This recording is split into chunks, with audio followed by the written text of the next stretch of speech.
함께 옆 사람과 인사하겠습니다. 축복하고 사랑합니다. 네. 반대편의 분에게도 앞뒤로 좌우에게도 이렇게 인사하겠습니다. 예수님께서 당신과 함께 하십니다.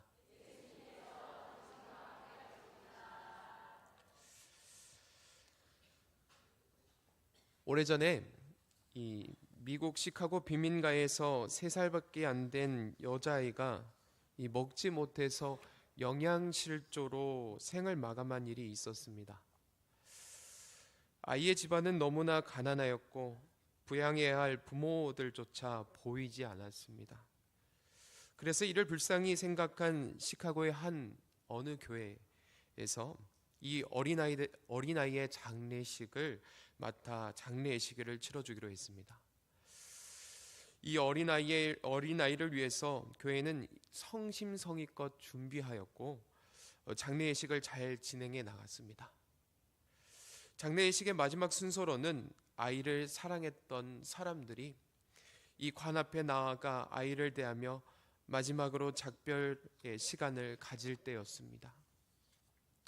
어떤 한 알코올 중독자가 술 냄새를 풀풀 풍기면서 관 앞으로 가서는 아무도 모르게 죽은 아이의 신발을 벗겼고, 장례식이 끝난 후에는 이 알코올 중독자는 죽은 아이에게서 벗겨낸 그 신발을 가지고 35센트라는 돈으로 팔아 싸구려 술을 사 먹었습니다. 그는 다름 아닌 이 죽은 아이의 아버지였습니다.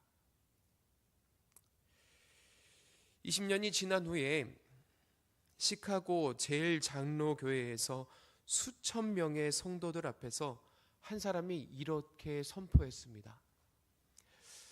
성도 여러분, 죽은 딸의 장례식에서 신발을 훔쳤던 파렴치범이 바로 저였습니다. 만물의 찌꺼기 같은 나를 다시 살려주시고 하나님의 일꾼으로 삼아주신 분이 바로 나의 하나님이십니다. 이 사람은 바로 시카고의 부흥사 멜트라더 목사의 실제 이야기입니다.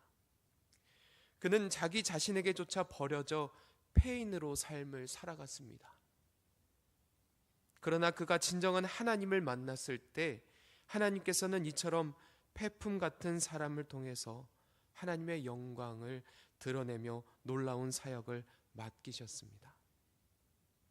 성도 여러분, 하나님을 만나게 되면 삶이 달라집니다. 이처럼 달라진 삶을 살아가는 이가 오늘 본문 말씀에서 나옵니다. 앞서 말씀드린 목사님의 그 놀라운 변화처럼 오늘 말씀의 주인공인 사마리아 여인이 그 주인공입니다. 그는 예수님을 만나서 그 이전의 삶과 180도 전혀 달라진 삶을 살아가게 되죠. 오늘 본문 말씀 앞에서는 사마리아 여인과 예수님의 만남의 이야기가 말씀에서 나오고 있습니다. 예수님께서는 친히 이 사마리아 여인을 찾아와 주셨고 참된 진리를 깨닫게 해주셨습니다. 그리고 본문 말씀은 이 예수님을 믿기로 시작할 때에 그 여인이 어떠한 행동을 시작함으로 인하여서 말씀은 시작되어지고 있습니다. 오늘 함께 요한복음 4장 28절 말씀 우리 함께 읽어보도록 하겠습니다. 여자가 물동이를 버려두고 동네로 들어가서 사람들에게 이르되. 예수님과의 대화를 마친 이 여인이 제일 먼저 했던 행동은 물동이를 버리는 것이었습니다. 이 얼마 전까지만 해도요, 그녀는 이 물동이를 들고 육신의 갈증을 채우기 위해서 아주 급급하게 살아가는 사람이었습니다. 이 물동이는 그녀에게 있어서 삶의 방식이었고 또 욕구 충족의 수단이었습니다. 그러나 이 우물이라는 세상 속에서는 그녀가 가지고 있는 이 물통은 이 처량하기 그지 없었습니다. 우물물은 한정적이었고 이 한정적인 것에서 더 힘 있는 사람들이, 더 능력 있는 사람들이 이 많은 우물물을 가져가는 것은 당연지사였습니다. 반대로 상대적으로 약자였던, 또 낙인자였던 그녀는 사람들의 눈을 피해서 가야 했으며 어떻게 해서든 이 물을 얻고자 아득바득 힘쓸 수밖에 없었습니다. 그러나 그렇게 얻어낸 우물물이 결코 자신의 갈증을 해소시키진 못했습니다. 이 우물물은 단지 목의 갈증을 해소하기보다 더 많은 상처와 아픔, 외로움을 자아냈습니다. 그녀는 이 우물물을 기르러 올 때마다 이런 생각에 잠겼을 겁니다. 나는 왜 이렇게 살아야 하는 것인가? 왜 남들이 많이 얻어서 편하게 살아가는데 왜 자신은 이렇게 적게 얻어야만 하는 것일까? 나는 왜 이러한 삶을 살아가야 되는가? 답답함과 괴로움만으로 그는 이미 이 물기르러 가는 일이 공허함에 마음을 짓눌렸을 것입니다. 성도 여러분, 그런데 우리에게도 이러한 물동이가 있습니다. 세상적인 방법으로 우리는 우리의 육신의 만족을 추구하려는 각자의 물동이가 있습니다. 주변 사람들, 세상 사람들이 다 하는 그런 욕구를 따라가고자, 그것을 충족시키고자, 그것을 마시기 위해서 우리는 열심히 물동이질을 합니다. 저 사람은 저런 것을 얻어서 행복해하고, 저 사람은 저것을 하기 있기 때문에 즐거워 보이고, 저 사람은 이 세상에서 저것을 하고 있기 때문에 나도 그 즐거움을 찾기 위해 열심히 물동이질을 하고 있죠. 세상적 유의라는 우물물을 마시기 위해 아득바득 살아가고 있습니다. 여기서 세상적으로 힘이 있거나 재력이 되면 더 많은 우물물을 마실 수 있게 정말 최선을 다해서 이 물을 마시기 위해 목표를 가지고 살아가고 있습니다. 그렇기에 너도 나도 그 물을 마시기 위해 치열해질 수밖에 없죠. 그렇게 노력하다 보면 지금보다 더 많이 마실 수는 있습니다. 그러나 그러한 방법이 어떤 것입니까? 치열하게 노력하고 안 되면 간사하게라도, 안 되면 더러운 모함을 할지라도, 안 되면 나쁜 짓을 저지를지라도 그렇게 해서라도 더 많이 마실 수만 있다면 어떤 수단이든 다 사용하게 됩니다. 이러한 우물에서 마시는 물이 과연 우리의 만족을 채워줄 수 있을까요? 끝이 없습니다.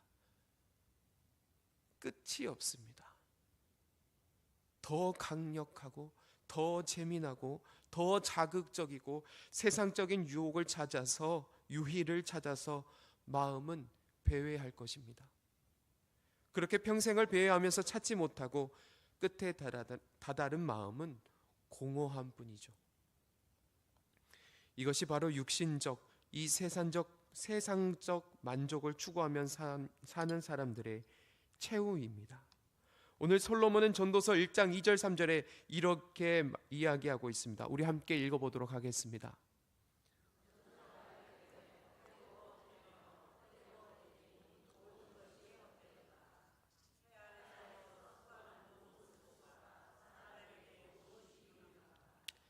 여기서 전도자는 솔로몬입니다. 헛되고 헛되며 헛되고 헛되니 모든 것이 헛되다. 솔로몬은요, 모든 육체적인 것들, 재물, 재력, 권력, 쾌락, 이 유의 모든 것을 누려보면서 살았던 사람입니다. 그런데 그 모든 것이 헛되다는 것을 알았던 사람이죠. 그는 그 모든 것이 하나님께서 주시는 그 은혜에 비하면, 하나님이 주시는 그 은혜에 비하면 아무것도 아님을 깨달았습니다. 오늘 사마리아 여인도 이를 깨닫지 못해 물동이를 열심히 물을 기르며 마시고 있었지만 마음의 갈증은 전혀 해소되지 않고 있었죠. 그러나 그가 예수님을 만나게 되었을 때, 그가 예수님의 그 말씀의 능력을 받게 되었을 때 그는 비로소 깨닫게 되었습니다. 아, 나는 더 이상 이 우물물로는 채울 수 없구나. 이러한 사실을 깨닫자 이 여인은 단박에 물동이를 던져버렸습니다. 예수님께서 건네주신 마르지 않는 이 샘물을 맛보았기 때문에 그는 이 샘물이 주는 메마르지 않는 이 갈증을 해소하는 능력을 보았기 때문에 그는 그 예수님께서 제시하신 그 새로운 세계로의 도약을 위해 자신이 추구해왔던 그 욕구와 만족들, 과거의 쾌락들과 세상적 기준들을 모두 던져버리고 결별했습니다. 사마리아 여인은 예수님을 만난 후에 진정한 답을 얻게 된 것이죠. 그것은 주님만이 자신을 구원할 수 있는 마르지 않는 샘이라는 사실입니다. 자신을 이끌어줄 빛이며 매어있던 어둠에서 완전한 자유를 주시는 분이라는 것을 깨달았다는 것입니다. 그렇기에 그녀는 단번에 자신의 것을 버리는 행동을 선택했습니다. 예수님께서는 베드로와 안드레를 향해서도 이렇게 말씀하셨습니다. 마태복음 4장 19절, 나를 따라오라. 내가 너희를 사람을 낚는 어부가 되게 하리라. 베드로와 안드레가 이 예수님의 말씀을 들었을 때 어떻게 대답합니까? 20절 말씀에 그들이 곧 그의 그물을 버려두고 예수를 따르니라. 그들이 가지고 있던 이 그물과 배는 모두 버려버리고 예수님을 쫓았습니다. 이 배와 그물이 무엇입니까? 그들에게는 삶의 전부였고 삶의 터전이었으며 전부였으며 자부심이었습니다. 그런데 이전에 이것의 삶을 내던져버리고 예수님을 쫓아갑니다. 예수님께서 제시하는 새로운 삶과 비전을 향해 과감하게 움직였습니다. 성도 여러분, 우리 성도님들께서는 예수님을 인격적으로 만나셨습니까? 예수님의 능력을 정말 체험하셨습니까? 예수님이 내 주인, 내 삶의 주인이라고 고백하십니까? 예수님이 정말 나의 목자 되십니까? 예수님이 나의 정말 구원자이시며 나의 죄를 십자가에서 씻으시고 사랑을 실천하신 분이라고 믿으십니까? 그런데 이러한 예수님을 아직도 누리지 못하고 있다면 우리는 예수님을 입술로만 고백하고 또는 머리로만 예수님을 믿고 있는 것은 아닐까 한번 생각해 보아야겠습니다. 머리로만 예수님을 믿는 이유는 아마도 이렇기 때문일 것입니다. 내가 원하는 세상을 위해서, 내 쾌락을 위해서, 내 욕심을 채우기 위해서 예수님을 믿고 있지는 않았는지. 성도 여러분, 우리는 우리의 그 삶의 모든 것을 포기하며 결별할 용기가 필요합니다. 나만의 쾌락을 위한 그 삶, 나만의 욕심을 채우기 위한 기도, 예수님을 바라는 척하지만 정작 자신의 것을 위해 행한 열심, 진정한 주님을 만나지 못하게 하는 방해거리만 될 뿐입니다. 우리가 진정한 주님을 만나기 위해서는요, 세상에서 향유했던 이전의 것을 버려버리는 작업에 기꺼이 뛰어들어야 합니다. 그것이 나의 삶의 가치관이든 누리고 있던 물질이나 명예든 내 근간을 흔들어 버릴 일일지라도 내 주님을 생각한다면, 내 안에 계신 주님을 바라보게 된다면 이 물동이를 던져버릴 수 있는 용기가 필요합니다. 그렇게 할 때 그 능력이, 주님이 주신 그 삶의 능력이 내 안에서 그리고 내 주변에서 일어나는 것이죠. 그렇다면 이 물동이를 던지는 행동은 무엇을 뜻하는 것일까요?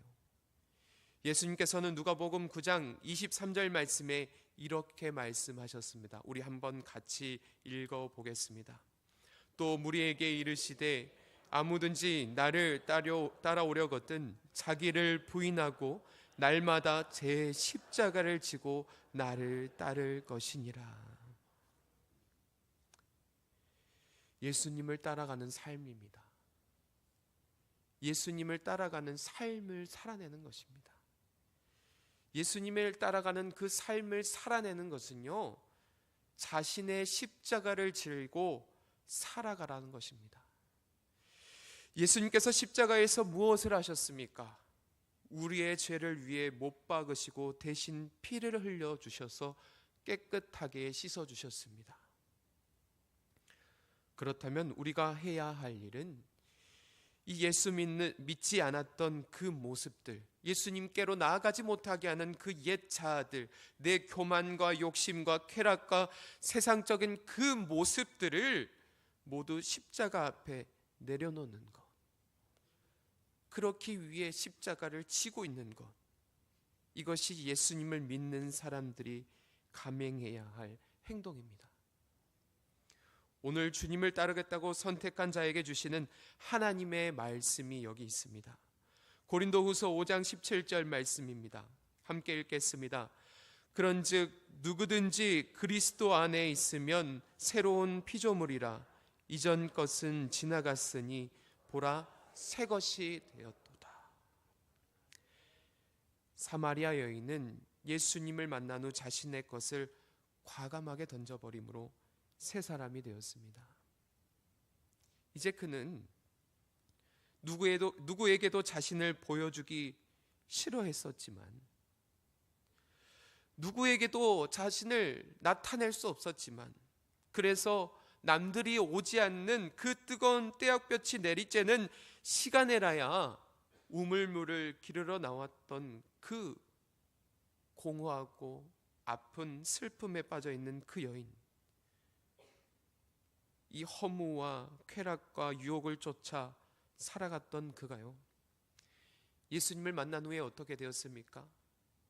이 물동이를 던지고 이 자신감이 없고 사람을 피하고 싶었던 이 여인이요, 그 안에 예수님으로 기쁨이 가득 찼습니다. 이제는 먼저 사람에게 다가가서 이 복음을 전하였고요, 자신이 누리게 된 그 구원의 즐거움을 전하면서 행복이 마음에 마르지 않았습니다. 행복이 샘솟았다는 것이죠. 그런데 생각해 보면요, 이러한 여인의 행동은 결코 쉬운 것이 아니었습니다. 동네에 있던 사람 중에 그녀를 모르는 사람은 아마 드물었을 겁니다.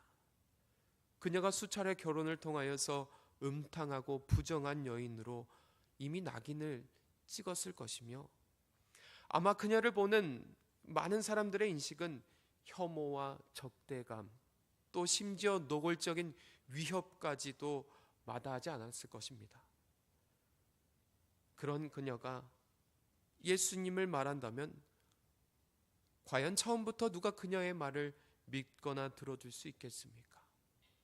그 누구도 믿으려 하지 않았을 겁니다. 또 이러한 사정을 본인이 가장 잘 알고 있었을 겁니다. 그런데도 그녀는 담대하게 자신이 예수님을 만난 것과 예수님의 은혜를 고백했으며, 그 자신을 헐뜯는 소리에 귀를 기울이지 않고 예수님의 복음을 전하는 것에 온 전심 전력을 다하여서 복음을 전하였습니다.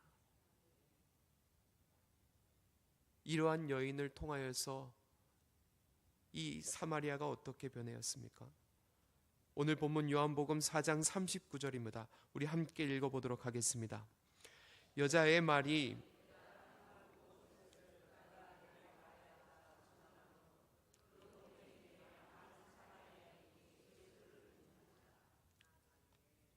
이 작고 연약한, 그리고 많은 어려움에 됐고 혐오와 적대감을 받았던 여인의 이 복음의 능력이요, 이 사마리아에서 빛을 발했습니다. 그의 겉모습이 아니라 안에 있는 예수 그리스도를 통하여서 빛을 발한 것이죠. 예수님을 만나면요, 예수님께서는요, 연약한 것을 들어서도 그의 뜻을 이루시는 분이십니다. 아무리 연약하고 아무리 더러워도 그가 주님을 온전히 의지하게 될 때에 그는 하나님의 도구가 되어서 사용되어집니다. 반대로요, 어떤 사람이 아무리 강할지라도, 어떤 사람이 아무리 보기 좋을지라도요, 하나님이 그 안에 계시지 않으면, 하나님을 의지하지 않으면요, 세상에선 강해 보이나 그 후에는 말라버릴 뿐입니다. 성도 여러분, 우리의 옛 자아가 죽고 예수님 안에서 새롭게 될 때 우리의 삶이 변화됩니다. 우리를 위협하던 세상은 더 이상 위협이 되지 않습니다. 예수님을 만나면 우리를 짓누르던 억압과 유혹, 세상적 가치는 이제 더 이상 우리를 짓누를 수 없게 됩니다. 우리는 주님 안에서 기쁘기 때문입니다. 예수님을 만났기 때문입니다. 예수님이 내 안에서 참 소망이 되어주시기 때문입니다. 혹시 지금까지 이런 참된 믿음의 삶을 살아가지 못하고 계셨다면 우리 주님을 의지하며 나아가 보시기 바랍니다. 참된 마음가짐으로 자신의 옛 자아를 던져버리고 우리 주인 되신 주님을 만나보시기 바랍니다. 한 교회 집사님이 세상을 떠나 하나님의 심판대에 서는 꿈을 꾸게 되었습니다. 하나님께서 그 집사님에게 이렇게 물어보셨답니다. 그대는 항상 선하게 행동했는가? 이에 집사님은 자신이 그렇게 살지 못했기에 부끄러워하면서 아닙니다 라고 고백했습니다. 그러자 하나님께서는 두 번째로 질문하십니다. 그대는 항상 의롭게 살았는가? 이번에도 그는 부끄러운 목소리로 아닙니다라고 고백했습니다. 마지막으로 하나님께서 이렇게 물으셨습니다. 그때는 항상 깨끗했는가? 이 질문에도 역시 그는 힘없는 목소리로 아닙니다라고 고백했습니다. 이 간신히 떨리는 목소리로 대답한 집사님은 하나님께서 내게 어떤 심판을 내리실까 두려움에 휩싸여 있었습니다. 그런데 그때 갑자기 어디선가 밝은 빛이 내려와 이 집사님의 몸을 따뜻하게 감싸 주었습니다. 이에 놀라 고개를 들었더니 예수님께서 그의 곁에 서 계셨습니다. 예수님은 그 집사님을 껴안고 보좌를 올려보면서 이렇게 말씀해 주셨습니다. 아버지, 이 사람은 항상 선하지도 못했고 의롭지도 못했고 깨끗하지도 못했으나 세상에서 이 사람은 항상 저의 편에 있었으니 지금 이곳에서는 제가 이 사람의 편에 서겠습니다. 성도 여러분, 우리는 결코 강하지 않습니다. 오히려 세상을 이기지 못하고 유혹도 이기지 못하고 흔들리는 자들입니다. 하지만 우리 주님께서는 우리를 끝까지 포기하지 않으십니다. 우리가 예수 그리스도를 믿고 주로 고백하며 살아갈 때 약한 자를 들어 믿음의 사람으로 살게 하십니다. 믿음의 사람으로 살아갈 때 우리는 우리가 생각하는 것을 뛰어넘어서 세상을 바라보게 하시며 세상을 능히 이기며 누리며 기쁨으로 살아가게 하시는 분이십니다. 혹시 자신의 연약함과 부족함, 자신의 죄의 삶으로 인하여서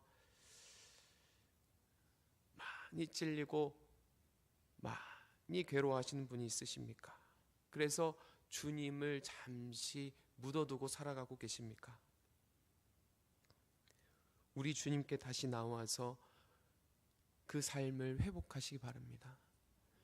주님을 다시 찾고 주님의 삶을 살아내시기 바랍니다.